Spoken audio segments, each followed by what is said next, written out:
आई गं, वाटतो की नाही सुंदर असा केक, मस्त नरम लुसलुशीत आणि तोही बिना मैद्याचा. आणि बरं का, हा ओव्हनमध्ये केलेला नाही आहे, साध्या आपल्या टोपामध्ये केलेला आहे.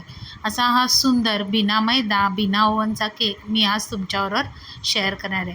खूप खूप सोपी आणि घरच्या साहित्यामधूनच तयार केलेला असा हा रव्याचा चॉकलेट केक आहे. तर चला वेळ न घालवता रेसिपीला सुरुवात करूया. आता रवा चॉकलेट केक बनवण्यासाठी मिक्सरच्या भांड्यामध्ये मी 1 कप एवढा जाड रवा घेतलेला आहे.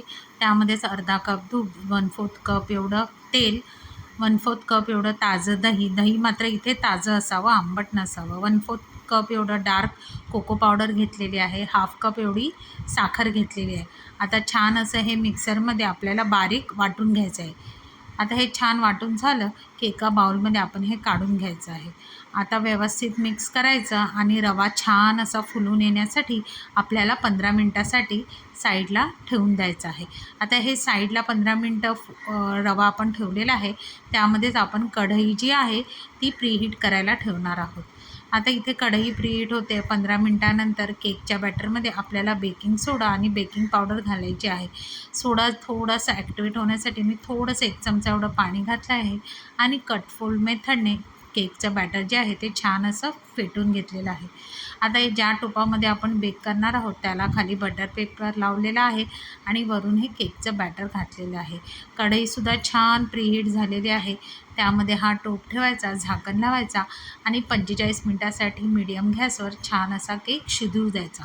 केक शिजत असताना 45 मिनटं जरासुद्धा आपल्याला झाकण उघडायचं नाही आहे. आता इथे टूथपिक बघितली तर तुम्ही मस्त क्लीन आलेली आहे. केक पूर्ण अगदी रूम टेम्परेचरला आणायचा, थंड करायचा आणि मग तो आपण डिमोल्ड करायचा. केक तुम्ही बघू शकता इथे छान असा नरम लुसलुशीत झालेला आहे. आता तो तुम्ही असाही खाऊ शकता किंवा आता मुलांना द्यायचा असेल तर ह्यामध्ये मी चॉकलेट गनाश घातलेला आहे. तुम्हाला हवं असेल तर चॉकलेट सिरपसुद्धा तुम्ही इथे वापरू शकता.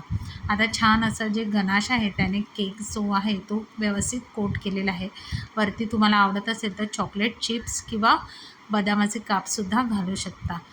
आता तुम्हाला इथे मी कापून दाखवते बघा. छान नरम लुसलुशीत कापतानाच तुम्हाला समजत असेल की नाही, एकदम मस्त फ्लफी आणि नरम झालेले आहे. आता हा केक आहे तो तुम्हाला दाखवायचा आहे म्हणून मी लगेच कट केला. तुम्ही मात्र केकला पूर्ण थंड करायचं आहे. बघू शकता केक छान फुलला आहे आणि अगदी मैद्यासारखा चॉकलेट केक वाटतो, पण ह्याच्यात मैदा नाही बरं का, रवा केक आहे. त्यामुळे तुम्ही हा मनसोक्त खाऊ शकता. रेसिपी आवडली तर रेसिपीला नक्की लाईक, शेअर, सबस्क्राईब करा आणि अशाच नवीन व्हिडिओच्या नोटिफिकेशनसाठी बेल आयकॉनला प्रेस करायला विसरू नका. तोपर्यंत मस्त मस्त राहा.